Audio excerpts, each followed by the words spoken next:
27 will be next election. Sir అదే జరిగితే జమిలీ ఎన్నికలు ఆంధ్రప్రదేశ్ రాజకీయాలు ఎలా ఉండే అవకాశం ఉంటుంది?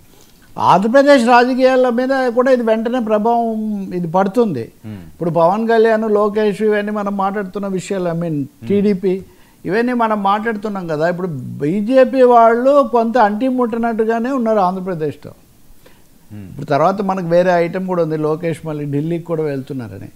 వీళ్ళు చాలా తెలుగుదేశం నాయకులు, ముఖ్యంగా చంద్రబాబు నాయుడు, లోకేష్ బాబు, వీళ్ళు చాలా ఆసక్తి చూపిస్తున్నారు, 1-4 సార్లు తిరుగుతున్నారు. కానీ బీజేపీ నాయకత్వం మటుకు అంతగా వాళ్ళు ఇది తామరాకు మీద నీటి బొట్టులాగా వ్యవహరిస్తున్నారు.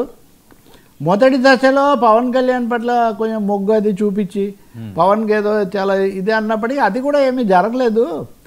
ఆ మాటకు వస్తే నిన్న కూడా చెప్తున్నా, ఇవేం వేరే కారణాల వల్ల కాదు. అధికారంలోకి వచ్చిన తర్వాత అన్ని విధాలా కొంత ప్రతికూల పరిస్థితులు, ఆర్థికంగా గత ప్రభుత్వాన్ని అనొచ్చు, కానీ ఇతరత్ర చూస్తే కూడా పనులు అనేవి పెద్దగా జరగడం లేదు. కేంద్రం నుంచి నిజంగా నిర్దిష్టంగా ఇది వచ్చేసింది, ఇది అయిపోయిందని లేదు.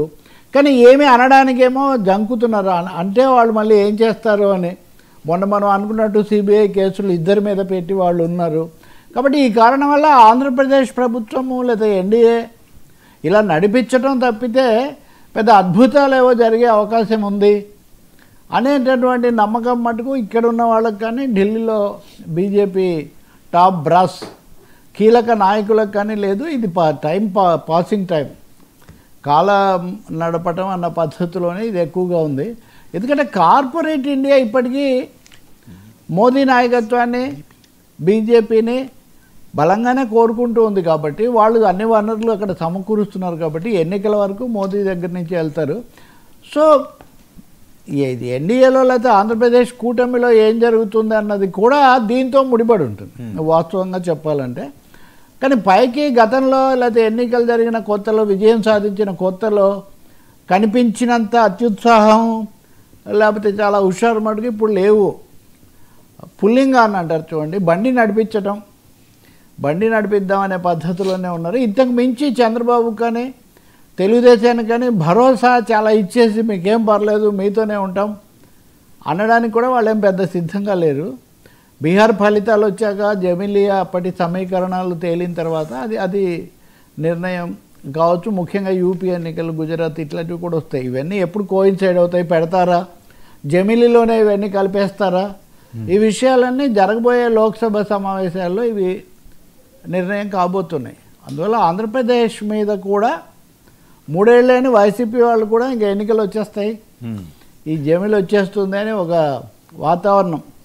ఎందుకంటే ఇవన్నీ చెప్పిన ఆయన కూడా చాలా సీనియర్, ఎప్పటి నుంచో సంఘ్, బీజేపీ ఇదంతా వాళ్ళు. జగన్మోహన్ రెడ్డి గారు కూడా ఆ ఇండికేషన్స్ ఇస్తున్నారు అన్నట్టుగా ఈ మధ్యన వార్తలు వస్తున్నాయి కదా సార్, కొద్ది ముందస్తుగా దాదాపు. అందుకే మీరు ఇన్ఛార్జీలు, అభ్యర్థుల మార్పులు ఇవి కూడా చాలా ఇదిగా మొదలుపెట్టారు. మీరు చూస్తే కనుక చంద్రబాబు నాయుడు, లోకేష్ కూడా దాదాపు రోజు పార్టీ వాళ్ళతో సమావేశాలు, వాళ్ళని ఏ విధంగా కోఆర్డినేట్ చేసుకోవాలి అని ఇదే సరిపోతుంది. కానీ విశ్రాంతిగా మనం 94 స్ట్రైక్ రేట్ వచ్చింది ఇంకా అయిపోయిందనే అదేం లేదు. రాజకీయంగా ఒకరినొకరు అనుకోవటము, వాటిని మన మీడియాలో మనం సంచలన అని పెట్టుకోవడం తప్ప చలనం చాలా తక్కువగా ఉంది. చలనం లేకుండా సంచలనం ఏముంటుంది వర్మ? ముందు పాలనాపరంగా, ఆర్థికంగా, రాజకీయంగా చలనం ఉంటే అప్పుడు ఇంకేమైనా సంచలనం. నిజానికి పైకి మాటికి సంచలనం అంటున్నప్పటికీ సంచలనం పెద్దగా అవకాశం లేదు. ఒకటి, దేశ ఆర్థిక పరిస్థితే అంత బాగాలేదు, ఆంధ్రప్రదేశ్ మరింత ఇబ్బందుల్లో ఉంది. ఇందులో మళ్ళీ రాజకీయంగా మొదటిసారి తెలుగుదేశం పార్టీ ఒకటి చెప్తారు కదా, తెలుగుదేశం ఎప్పుడు ఒంటరిగా అధికారంలోకి రాలేదని. అది నిజమే. కానీ తెలుగుదేశం ఎప్పుడూ మిశ్రమ ప్రభుత్వాలు కూడా నడపలేదు. 2015లో ఉన్నమాట నిజమే, 14లో. కానీ బీజేపీ చాలా మొక్కుబడిగా ఉంది, ఇది చంద్రబాబు ప్రభుత్వం అని అనేవాళ్ళు. అదేదో బీజేపీ తెలుగుదేశం మిశ్రమ ప్రభుత్వం ఇప్పుడున్న వాతావరణం అప్పుడు లేదు. అందువల్లనే ఆంధ్రప్రదేశ్లో కూడా కొంత రాజకీయ పునఃసమీకరణ, కొత్త సమీకరణలు అంటే పార్టీల మధ్య జరగకపోయినా నాయకుల మధ్య, టికెట్లు వచ్చేవాళ్ళు, సన్నిహితులు. ఇప్పుడు అదే కదా, ఒక కొలికపూడి శ్రీనివాస్ లేకపోతే ఇంకొక ఇటువైపు కేసు నుంచి చిన్నిది వచ్చిన, ఇంకో చోట నెల్లూరు జిల్లాలో మన వైసీపీ వాళ్ళందరూ టీడీపీలోకి వచ్చారు దాదాపు. ఇప్పుడు ఏమి సంతోషం లేదు, వచ్చాం కాబట్టి ఇక్కడ మేము చక్ర తిప్పుతాము అన్న పరిస్థితి లేదు. ఇంకా జనసేనలో కూడా అదే సమస్య. మనం నిన్న ఆయన గురించి మాట్లాడుతున్నాం కదా, బొలిశెట్టి శ్రీనివాస్ ఇట్లాంటి. కానీ వాళ్ళు సర్దుకోవడానికి ఎన్ని సమస్యలు పడుతున్నారు. ఇప్పటికిప్పుడు తెగదెంపులు చేసుకోవడం అనేది లేదు. కానీ అదే సమయంలో బాగా ఆనందంగా కలిసి ఉంటే కలదు సుఖం అన్న పద్ధతి లేదు. సుఖం ఉందా లేదా అనేది ఇప్పుడు ఇక్కడ ప్రశ్నగా ఉంది. దీనికి తోడు జమిలి కూడా వచ్చిందంటే చంద్రబాబు నాయుడు మామూలుగానే ఆయన అహోరాత్రులు రాజకీయ వ్యూహాలతో మునిగి తేలుతూ ఉంటాడు. సో బీజేపీ మనసులో మాట కూడా కనీసం తెలియకుండా వాళ్ళ వ్యూహం అది కూడా బీజేపీ వాళ్ళు కూడా నిర్ణయించారు కదా, నాగపూర్ దగ్గర నుంచి నిర్ణయం అవ్వాలి. స్వయంగా ఈ మధ్య మోహన్ భగవతే ప్రకటనల మీద ప్రకటనలు ఇస్తున్నారు. మీరు చూడండి, ఈరోజు చంద్రబాబు ఇళ్ల నిర్మాణం ఇళ్ల పంపిణీ అది మనకు చర్చ కూడా ఉంది, చేశారు. 3 లక్షల ఇళ్ళ వేదిక మీద ఒక ముస్లిం మహిళను కూర్చోబెట్టారు. రెండోది అందరికీ ఇళ్ళు ఇస్తాము, ముస్లింలకు కూడా ఇస్తామని చెప్తున్నారు ప్రత్యేకించి. అంటే నిజంగా ఎందుకు ఇవ్వరు అసలు? వాస్తవానికి ముస్లింలకు క్రైస్తవులకు ఇస్తాము అని ఒక ప్రభుత్వం ప్రత్యేకించి చెప్పాల్సిన అవసరం లేదు కదా. అంటే ఇక్కడ ఇంకోవైపున మీరు చూస్తే మన పర్మనెంట్ టాపిక్గా ఉన్న టీటీడీ విషయంలో పవన్ కళ్యాణ్ నిన్న ఒక ట్వీట్ చేస్తూ హిందూ ధర్మ సనాతన ధర్మ పరిరక్షణకు ఒక బోర్డు పెట్టాలి అన్నారు. ఈ రెండు మీరు పక్కన పెట్టి చూడండి.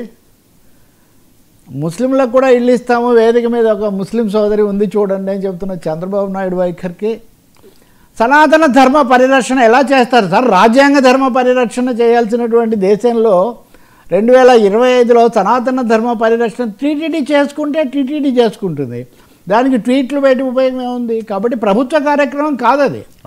సనాతన ధర్మ పరిరక్షణ అన్నది ఒక ప్రభుత్వ కార్యక్రమం అయ్యే అవకాశం లేదు. నరేంద్ర మోదీ ఎప్పుడు చెప్పరే, మామూలుగా మాట వరుసకు ఉపన్యాసాల్లో చెప్తారు, కానీ నా ప్రభుత్వం సనాతన ధర్మ పరిరక్షణ కట్టుబడి ఉందని ఎప్పుడని చెప్పారా? చెప్పరే.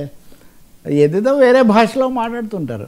ఇవన్నీ ఒక విధంగా కొత్త సమీకరణానికి పునఃసమీకరణకు ఎవరి మార్గాలు వాళ్ళు ఎంచుకోవడానికి జరుగుతున్న ఒక పురిటి నొప్పులు పడుతుంది కూటమి. ఇంక అందులో సందేహం లేదు. అప్పుడు ఎన్నికల ముందు ఒక విధంగా పడితే ఎన్నికలు అయిన తర్వాత కూడా అవి ఇంతవరకు ఆగకపోవటం, దానికి వెనక ఇది ఉంది అనమాట. నిద్రపోనివట్ల మోదీ. ఎప్పుడు జమిలి బాంబు పేలుస్తాడో, ఎప్పుడు జమిలి వస్తే ఇంకేముంది, 2029 వరకు చల్లగా ఉందాం అనుకోవడానికి లేదు కదా. 2027లోనే మళ్ళీ రెడీ అయిపోవాలి. బీఆర్ఎస్ వాళ్ళకు కూడా ఆ హోప్ ఉంది. వాళ్ళ పత్రికలో ఆ నాయకుల ప్రసంగాల్లో పదే వచ్చేస్తాయని వాళ్ళు కూడా చెప్తున్నారు. చూడాలి మరి మనం. బీహార్ అయ్యాక యూపీ ఇవన్నీ వచ్చే ఏడాది ఇవి ఎక్కువ జరుగుతాయి. ప్రతిపక్ష పాలిత రాష్ట్రాలు తమిళనాడు, బెంగాలు, కేరళ, గుజరాత్, యూపీ ఇవన్నీ వచ్చే సంవత్సరం అంటే 2026 అనేది భవిష్యత్తు నిర్ణయించడంలో చాలా కీలకమైన పాత్ర వహిస్తుంది.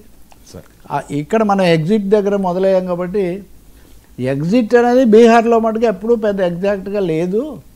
ఇప్పుడు అటు ఇటుగా ఉండొచ్చేమో అని కూడా చెప్తున్నారు. రూల్ అవుట్ చేయట్లేదు, వాళ్ళ టేకన్ ఫర్ గ్రాంటెడ్గా. ఇంకా మిగతా వాళ్ళు కూడా చెప్తే మనకు అర్థమవుతుంది. నిన్న కూడా ఉదాహరణకు 2-3 బీఆర్ఎస్ కొంతవరకు వస్తుందని ఇచ్చిన వాళ్ళు నిన్న కూడా ఉన్నారు. ఇప్పుడు ఇంతకుముందు చాలా జయప్రదంగా చెప్పిన కేకేలు ఇలాంటి వాళ్ళు కూడా ఇటే ఇచ్చారు అప్పుడు. కాబట్టి కానీ ఒకటి అప్పుడు ఇప్పుడు కూడా ఎక్కువ మంది 4% తేడా ఉంటుంది అని చెప్తున్నారు. సార్ కోర్టులకి జగన్ హాజరు, సిబిఐ పట్టు